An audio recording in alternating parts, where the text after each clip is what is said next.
Hello everyone, thank you for taking the time out to watch this presentation on leadership and programming. My name is Chris Harris and I started off my career working at GSK and I worked there for almost 6 years from 2005 to 2011. I worked as a statistician supporting drug discovery, and at GSK I developed an increasing passion for teaching, and I taught stats graphics to programmers and statisticians. Since 2011, I moved on to become an independent statistical programmer, and I supported Eli Lilly, AZI, and Medavante. And currently, I'm at Medavante Pro Phase, and my job involves creating edit checks. Leadership. Leaders, I just want you to know this. The world is looking for leaders. And that can be you. As a programmer or a statistician, you have the power to lead and influence a clinical study. You have the power to improve people's lives. But to be a leader, you need to be able to step forward and raise your hand. You need to be able to step forward and raise your hand. Don't be shy. Now, I'm going to go through some examples where I've been a leader so that you can see my credentials. And I'm not just trying to glorify myself, but I just want to show you where I've been able to lead myself. And you know, to be a leader of others, you need to be able to lead yourself first.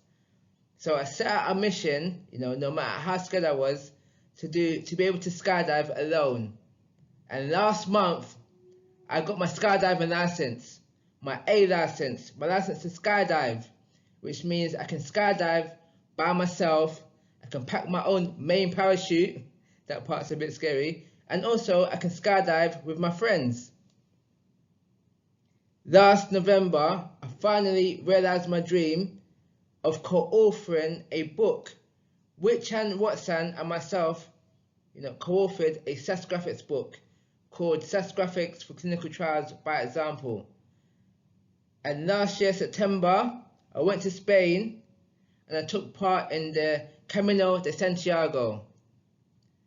Over 5 days, I walked 70 miles from Sarria to Santiago.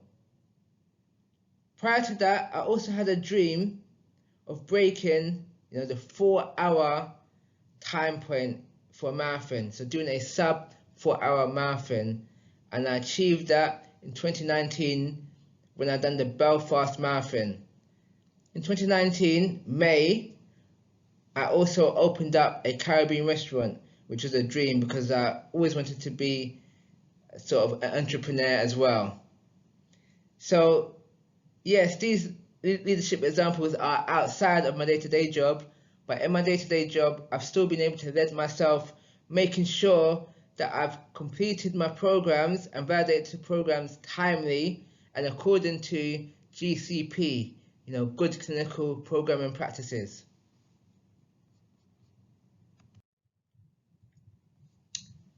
Just going to give you some background about the motivational conferences that I've been to, because the reason why I mentioned this is because I'm using Tony Robbins' example on how you can be a leadership and improve your career as a programmer or statistician. So since 2011, I went to my first Tony Robbins conference, and that was in Fort Lauderdale, Florida, and that conference was called Unleash the Power Within. Then a few years later, I went to his conference called Date with Destiny, and another few years later, I went to Life Mastery and Wealth Mastery. And then 2 years ago, I signed up for Leadership Academy because I wanted to be a leader. And because prior to that, I still was a leader. I've been put into leadership positions, such as I was a lead programmer in my department supporting the German dossiers at Lilly. I also was planning to be the PharmaSuck 2019 conference co-chair. And as I said, I was the owner of a Caribbean restaurant. So I was a leader at that time, but I didn't really feel like a leader. I never had training about being a leader. So that's why I signed up for the Leadership Academy, to get those necessary skills.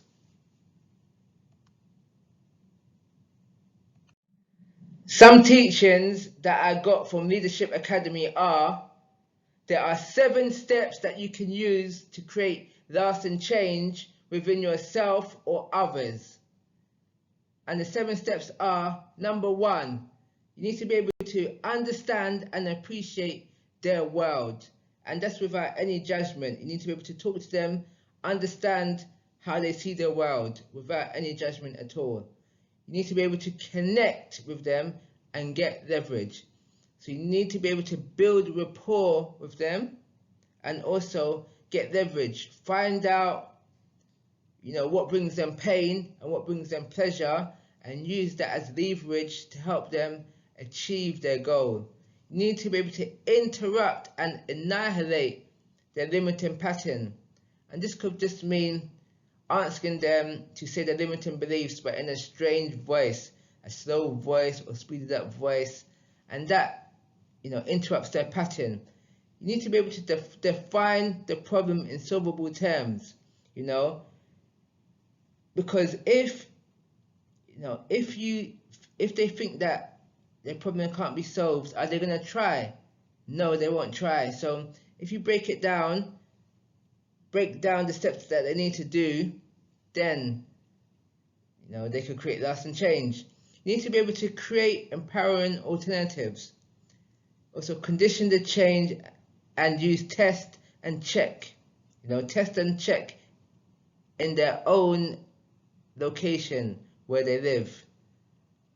But I haven't got time to go through these steps here.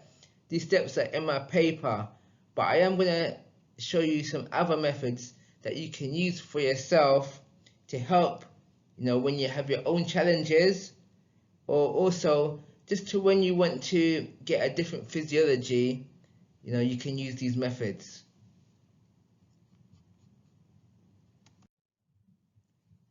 So, principles for challenges.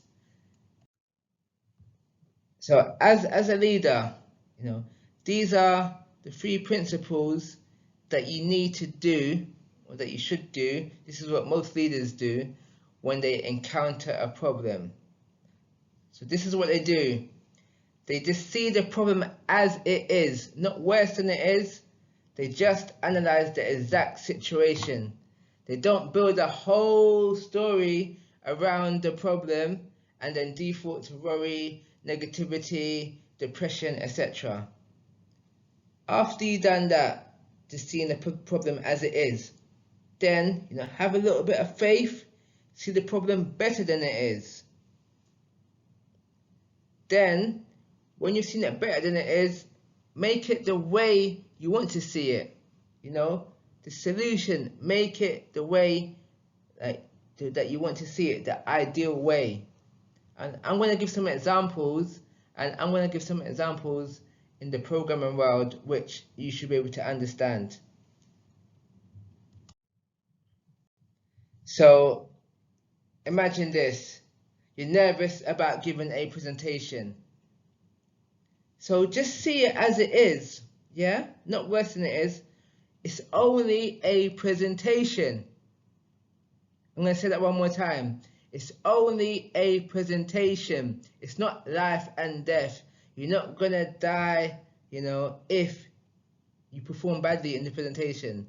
Yes, maybe your manager, maybe you get embarrassed, maybe your friends might say something, the manager might say something, but at the worst, it's just going to be embarrassment. Even if all the worst things happen, I'm sure you still have a job, your family, and your friends. Okay, and then see it better than it is. So, the situation, it's a presentation. I'm sure this is not your first presentation. I'm sure you've done one before. Maybe you haven't done, quote unquote presentation, but you've spoken to someone before. Yeah? And even if you haven't given a presentation before, you can rehearse it in front of your family and friends anyway. And make it better. Practice and prepare for the situation. So practice and prepare for the presentation. Another example. So imagine you're feeling overwhelmed by work.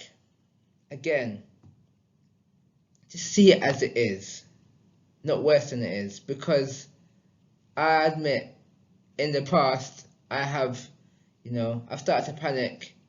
I've thought, why does this always happen to me? And then end up procrastinating and, not doing the work. So yeah, this was ages ago. I've done this. And you don't do this. It's time to stop. Don't do this anymore. So see it better than it is. So have you ever met a timeline before? I'm sure you have. What did you do when you met that timeline? Get into a resourceful state. You can speak with a supervisor, you can delegate work to the members of your team, or you can prioritize work. Make it better. You can work on the task, and you can think about how to improve the task for next time. If it's a program, maybe you can make a macro to make it more efficient. Maybe you can ask the customer to push back the deadline, or ask your manager to push back the deadline.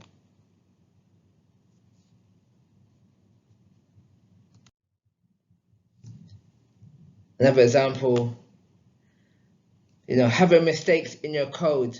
Maybe you've wanted to impress the person QC in your code or your manager, and then this person finds mistakes in your code.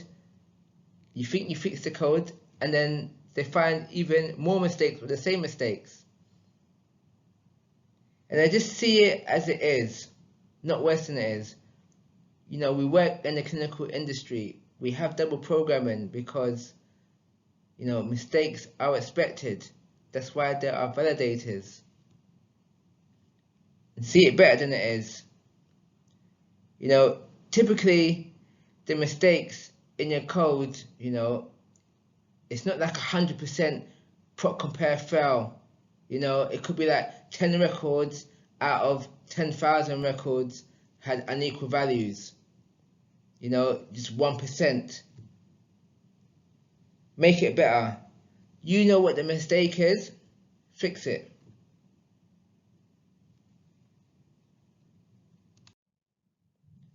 Triad. At the Tony Robbins Leadership Academy conference, I learned that there is a triad for everything. There are 3 factors, 3 modes of meaning that shape all the decisions we make in the moment. These are our physiology, how we use our body, posture, movement, our breath, our focus. What are we focused on? How are we feeling? Do you know that consistent focus equals consistent feeling? Also, our language. As soon as we put words to an experience, it can change the meaning of an experience. So what are we saying to ourselves?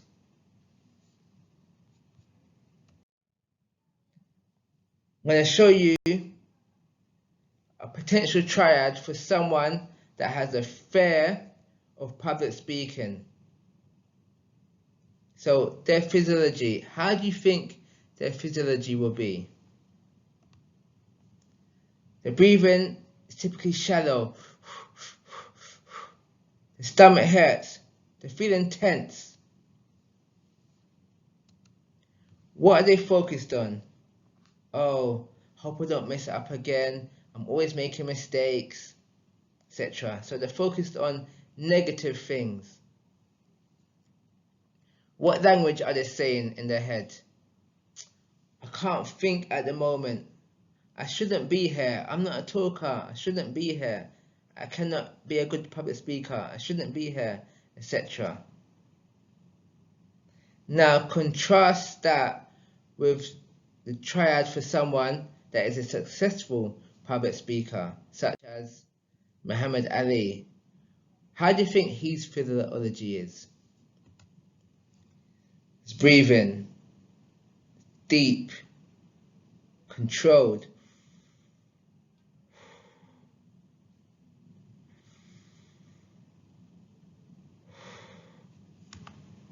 He's focused. You can tell he's so focused. This is even one of his quotes. Don't count the days, make the days count. You can tell he's going to be honed in on his presentation. His language. What do you think he's saying to himself? What's one of his quotes? I am the greatest. Also, he's probably saying it's hard to be humble when you're as great as I am. So he's thinking really positive things. So as you can see, the two triads, how much difference there are. So if you want to, do better at something, if you want to be better at something, you can model someone's triad. You can figure out what their triad should be and just model their triad, and your outcome will be like how theirs are.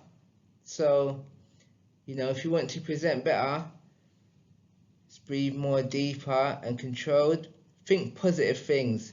Think like, I'm a good talker, I've prepared for this, I deserve this, and just focus on good things, I'm going to make it happen today.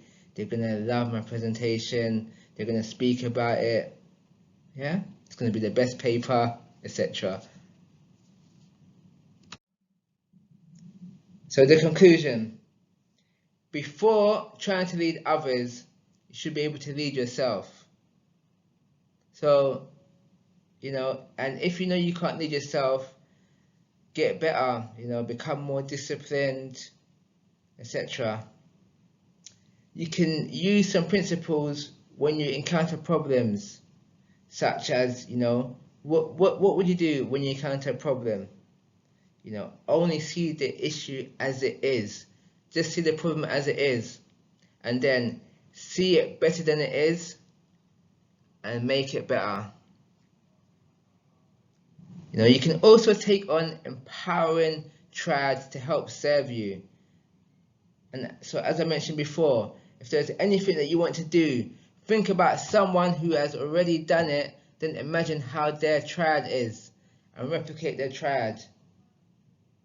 And just remember this: if there's anything you want to change, it could be, you want to help someone stop smoking, for example, lose weight. There are 7 steps. There are just 7 steps to help change any area of your life or someone else's life. These 7 steps, they're mentioned in my paper more, and you can just YouTube Tony Robbins, the 7 master steps, to get more information as well. Here's my contact information. So my name is Chris Harris. That's my company, Set Specialist Limited. My phone number, my email, website, Twitter, and LinkedIn. Once again, thank you for taking the time out to watch this presentation. Please, if you have any questions, do not hesitate to reach out to me. You see my email there, italjet125@yahoo.com. Hope you have a great time, great day, and I hope you enjoy watching more great conference videos. Take care. Bye.